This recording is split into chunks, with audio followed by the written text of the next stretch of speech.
ladies and gentlemen. Paul Chamberlain, the Air Force guy, RV extraordinaire, coming to you from Beckleys Camping Center. Well, not really. I'm actually coming to you from my home. And for all of you that have RVs, I know a question that you always ask, and that is, or I should ask you the question actually, is do you really think you're ready to go camping? Well, in this video, I'm going to answer that question. What I'm going to do is I'm going to show you exactly what you do to have your RV ready so that when you get to the campground, you have less chance of having issues. So let's get started. Okay, so one of the first things you want to do when you get it to your house, you want to try to be as level as you can given the circumstances. And I'll get into that in a little bit, but what you need to do is you're going to need to plug into power. Now, as you can see on this particular one, this is a 50 amp cord. I have a reducer, so I have the 50 to 30 amp adapter, and then I'm going to have the 30 amp to 15 amp adapter.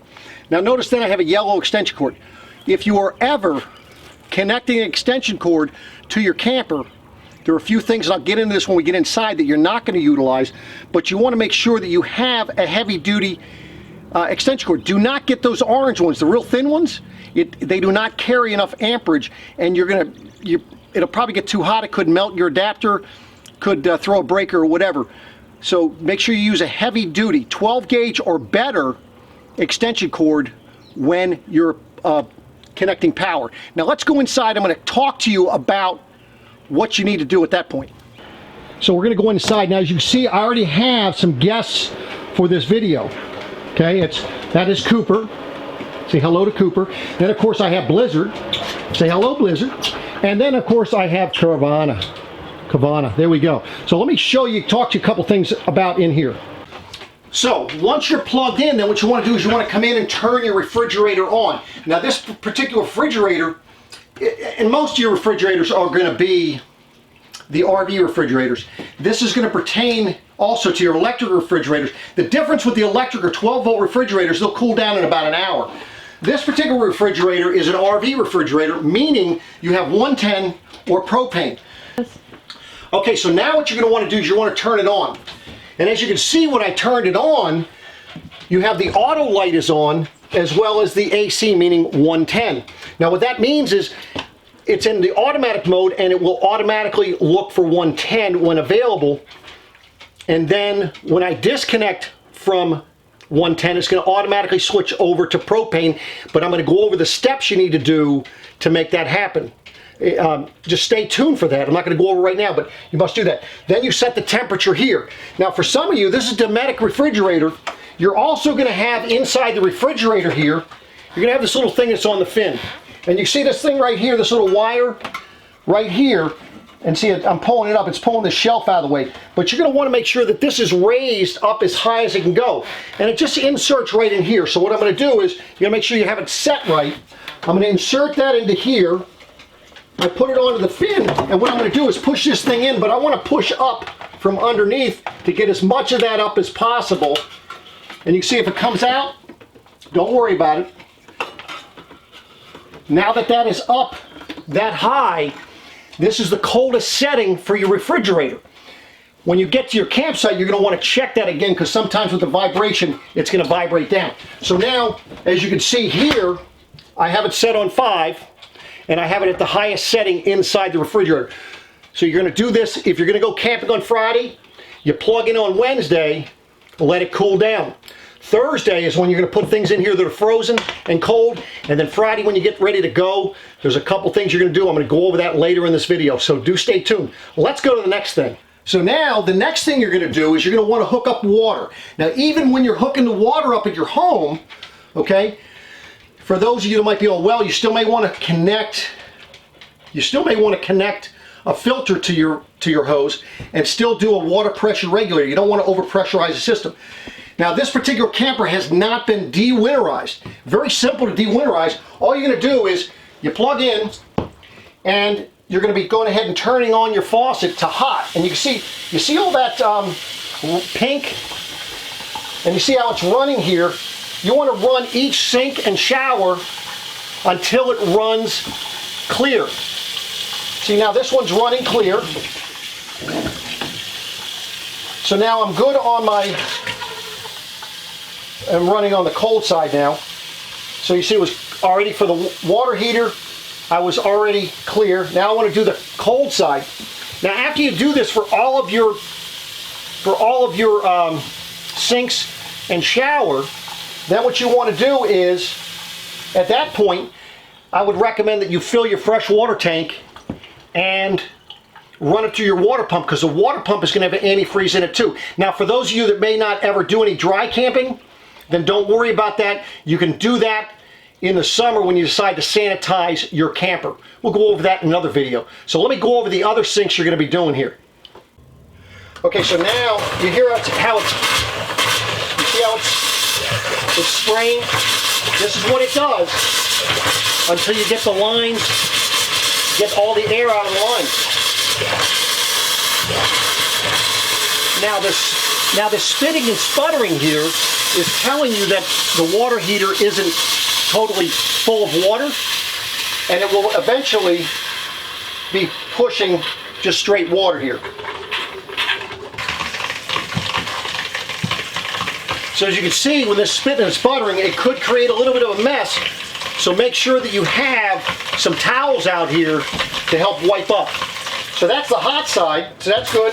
And then you're just going to go ahead and get the pink stuff out of your cold line. You can see once you do the one sink, when you go to the next, the other ones, they tend to be less of an issue. So now the next thing we have is the shower. Now let me show you something with the shower that I want to tell you about. You're going to see that most showers have the hose through here. That's just a regulation for the RV industry. My recommendation, and what I do for all my customers, is that I'll just go ahead and take this out of here and I'll explain why in a minute. It's about really threefold. I'll go over this for you. So now, with it here, if I'm laying this down in here while I'm driving, that way there it doesn't bounce out, and then it would be, if it was in here, look what it's doing. It's going to be floundering around in here. If you have it out of there, you can see it'll just lay right down in the shower. But the other nice thing is, now if you want to go ahead, let me just step out of the shower here. Now you need to go ahead and wash Johnny's hair, you're able to do that. But another thing is, look, if I want to go ahead and clean out the toilet, you see I have it taped shut. I didn't want anybody using it. But now you can rinse out the toilet if you need to. So now you do the same thing in the shower, and what I would recommend you do is get down low so it's not going to spray all over the place. And you can see, because we've already done here in the sink, you see we're not getting all that spitting and sputtering like we did there. While I'm in the shower, I just want to tell you something. If you don't ever caulk down around this edge, okay, because what happens is the tub itself, the shower pan actually goes up the side, and then these walls sit down over it, so you really don't have to worry about that. Now the other reason why you're going to do this before you go camping is that way there you can check for leaks. Last thing you want to do is you get to the campground, you have leaks, and now you got a problem. So once all that is, so I got clear water running out of here, so then I'm done with that. Now I've got the inside shower. I tell you, even though you don't need to do it, but I would tell you anyway, is on your toilet, you can see it's been winterized, but always run your toilet. Now since that was in there, I shouldn't have any leaks to be concerned with. But the reason why you're going to want to run this a little bit is, in the event that you didn't winterize this thing properly, you could have a bad hose behind it, and then that gives you a couple days to get it fixed before you go camping. So those are some tidbits on the water side anyway. Okay, so now another thing would be a great job, especially if this is the first time you're taking it out. Open your awning, especially if you didn't have a wrap on it. As you can see, this awning is very, very wet. Now the nice thing is, this is a black awning, the fabric's black, so you're not going to see the stains like you would see on a white awning. But open this thing up, let it dry out, and if you have to, clean it. Now I recommend when you're cleaning the awning, use the same thing that I recommend for your RV itself, and that is the Reliable cleaner. That stuff's phenomenal. What you can do is mix it in a bucket, use a brush, brush this, and then if there's a lot of stains or you really want to make sure it's cleaning, take the 100%. And by the way, don't ever spray the 100% on fabric or the side of your camper if it's hot. So do this in the evening. As you can see, it's pretty cool out here. Spray it along here and then roll it up let it soak for about a half hour, bring it back out, brush it one last time with that solution you have, and rinse it off. You'll be amazed at how clean it is. That'll be the same thing for your sidewalls, front cap, rear cap. I would not recommend that you use that on your roof material unless you have PVC, aluminum, or fiberglass. If you have TPO or rubber, my recommendation would be to use Dawn dishwashing detergent. And be careful when you're up there because it gets slippery. Okay, so now, if you're not sure how much LP you had in your tanks when you finished the season, no problem. All you gotta do is get some hot water, dump it on the tank, and you get a frost line. Doesn't matter whether you have 30-pound tanks like this or 20-pound tanks. Now what you're gonna wanna do is you're gonna wanna turn these on because you're gonna check some things before you go camping to make sure that the LP side of things are working. So what you do is understand one important thing, that these are automatic switchovers for your tanks. Doesn't matter whether you have a travel trailer or a fifth wheel, they have automatic switchover. Do not set this lever in the middle thinking that it's going to draw from both sides, because it automatically draws from both sides as needed. Now let me explain that to you. So it's pointing to this tank right now. Now if I were to look back here, and I can't show it to you right now, but because the tanks are closed, in here in the little sight glass it's going to be red. It is very important that you follow these steps, otherwise you could run into an issue. And that is, whatever tank this is pointing to, that is the tank that you want to open first. Always open slowly. After that is opened, then what you're going to want to do is open your second tank. Now the reason why that is important, if you were consistently opening this tank first and then opening this one second, even though it is pointing here, the system is set up to always pull from the first tank open. So understand that whatever tank this is pointing to, you open that one first so it's drawing from that tank. Because here's what will happen is, this tank will drain, once this is out of LP, when you're camping, and let's say it's the middle of the night, you have the furnace on, it's going to automatically switch over to this. You're not going to know that it's switched. The way you're going to know is at the end of your camping trip, when you look at the sight glass, if the sight glass is red, then you know that this tank is empty. Great. When you get home that time after camping or on your way home, get this tank filled. But what you're going to do in the meantime, you're going to take it and swing this over to this tank now. The reason why you switch it to the other tank is because you don't know how much LP is in this tank. You always want the full tank, a full LP tank as your backup. That'll give you a better chance of not ever running out of LP. And most people might go through a tank and a half in a camping season. It all comes down to really how much the furnace you're using, because your refrigerator, you know, an outside cooktop on the inside really does not use that much propane. And I'm going to go over the water heater a little bit. That's not going to use much if you do it the way I tell you. So that's how this works. So just keep in mind, always have whatever tank that's pointing to, make sure that's the first tank that you open. So now let's go inside and show you what the next step is. So now the next thing you're going to want to do is you're going to want to come over here and you want to turn on the cooktop. The reason why we're turning the cooktop on is you want to make sure that you see how long it's taking to heat up here? Okay. Okay, so now what I do is, the first time you're trying to light your burners on the cooktop, typically there's a lot of air. So it's probably a lot easier if you keep one of these in your camper. You're probably going to have one of these for your fire pit anyway. So just use one of these instead, because you're going to see, you see the air blowing it. And what happens is it takes a little bit to light it initially. So I just like to light them with these first. Once you get it lit, you can see how it's blowing the flame there. It'll light it eventually. But until that air gets out, it's trying to light. So again, once it gets full, then it's set there. Now once you get one lit, then you can go to the sparker, and it's going to light just fine.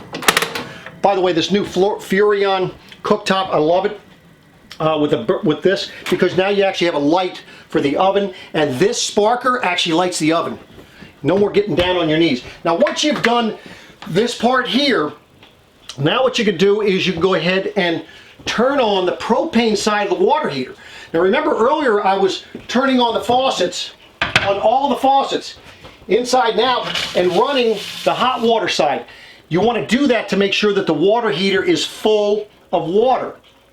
Do not ever turn on your water heater on the electric side without having full water. Within seconds, you'll fry the element. So now I'm going to go ahead and turn on the propane side. So let me show you that.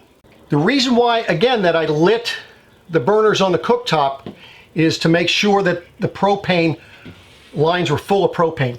Now I'm going to go ahead and turn on the gas side of the water heater. You can see that it's lit red. Now let me take it outside and show you how quickly it lights. Okay, so then what you're going to do after you turn it on, you're going to come out here and make sure that it lit. Now you might find that it doesn't light, and if that happens, what you'll hear is it'll try to light 3 times, and if it doesn't, it'll cut off. So if you hear it trying to light and it doesn't light, you might need to get, if you have an air tank, pressured air, blow some in this tube here and blow things out. Sometimes there's some nests in here. You just need to rinse it, clean it out a little bit with that, and you should be okay. Otherwise, then you're going to probably have to have a RV service tech take a look at this and see if there's something that needs to work. So you're going to be testing this with propane first, and then let's go inside. I want to talk to you about how you're going to check it the other way as well. Go. Okay, so when you're plugged into house power, meaning it's your 15 or 20 amps on the outside, so you have the reducers, you're down to 15 amp or 20 amp outlet at the house. Understand there's a few things you do not run. You do not run the air conditioner. You do not run the microwave. You do not run the electric side of your water heater. If you have a fireplace, I would tell you not to run it. Now, let's go over some scenarios for you. I'm running the refrigerator right now on 110. If I wanted to, let's say, run the electric side of the water heater, turn this to propane. All you're doing there is swapping amperage. Now, let's say that you wanted to run the fireplace. Maybe it's a little chilly at your house. You want to go ahead and warm it up without using your propane. Well, run this on propane. Don't run your water heater on propane if you're testing it. Put your fireplace on. So that's how that works. And I know there's people tell me they run their air conditioner all the time at the house. I'm going to tell you what you're doing. You're damaging the electrical system in your air conditioner. The reason why you are is because what happens is when you turn that on, it's going to, if it's a hot day, you're going to run about 18 to 20 amps initially, and then once it cools down in your camper, it's pulling somewhere between 12 to 13 amps. You have a 15 amp outlet at your house or 20 amp, but then you have maybe a refrigerator sitting in your garage or something else on the circuit. You do not have 15 to 20 amps on that circuit. You have less amperage. Hence the reason why I tell you not to run those things. Now, if you tell me, well, Paul, I mean, it never gives me a problem. What's happening is you're running these appliances on lower amperage, and if it's not throwing a breaker in your camper or at your house, over time, you will be replacing that appliance. So just for your sake, follow those instructions. Now, something I recommend for you, for those of you that have a flush floor slide, when they are in, do not store heavy items on this flooring because it's up off the ground. There's very little support. If you do not be stepping on the floor of the slide out. If you need to get past like a counter or something, put the slide out a little bit so you can get by. So no heavy items, no sitting at the dinette when the slide's in. None of that is my recommendation because you will see that floor separating from the dinette and or the walls over time. So again, just a recommendation there for you. Okay, so Wednesday you went ahead and got yourself, you checked everything out. Thursday you went ahead and put in your refrigerator the cold stuff and you put frozen stuff up here. Now what you can do is you can switch this to propane if you want to check the electric side of your water heater. You only need it on for about 30 minutes and then you're good there. Then what you're going to do, switch this back over to automatic and let it run on electric. That's on Thursday. Friday, what you're going to do, you're going to get hooked up to your vehicle and you're going to come in here. And what you're going to do is, as you saw me earlier, you're going to light these burners again. And the reason why I tell you to light the burners is make sure that the LP is bled up until this point. At that point, you'll go out, take your electric, put everything back away, put your electrical cord back in your camper, come in here and you're going to check your refrigerator. The reason why you're checking the refrigerator, you're going to want to make sure that it switches over to gas and the check light is not on. Now, if it's not on, then you're great. You're ready to rock and roll. Now, let's keep in mind, what's going to happen is this is going to run on propane as you drive it down the road. If you have to stop for fuel on the way, understand that is an open flame out there, and you're going to want to shut this off before you pull up to the pumps. Typically what I do is my wife will get out, she'll get in the camper, I'll give her a few moments, and she'll shut it off. She'll feel me pull up to the pumps, I'll stop, she can get out. When I'm done fueling, she'll get back in, she feels me pull away. When I stop, she turns it back on, waits about 1 minute, make sure that the check light does not come on, and then she'll come out, close the door, and we'll be on our way. So that is how you get yourself ready for camping. Hope you enjoyed it. Hope you learned a few things. Give me a thumbs up if you're liking what I'm putting down here. Let me know if this has helped you. Any comments below, maybe some tidbits of information that you could tell us, that'd be helpful as well. Listen, I know enough to be dangerous. Do not claim to know it all, but let me know what you're thinking, and I'll be coming back at you again soon. Thank you.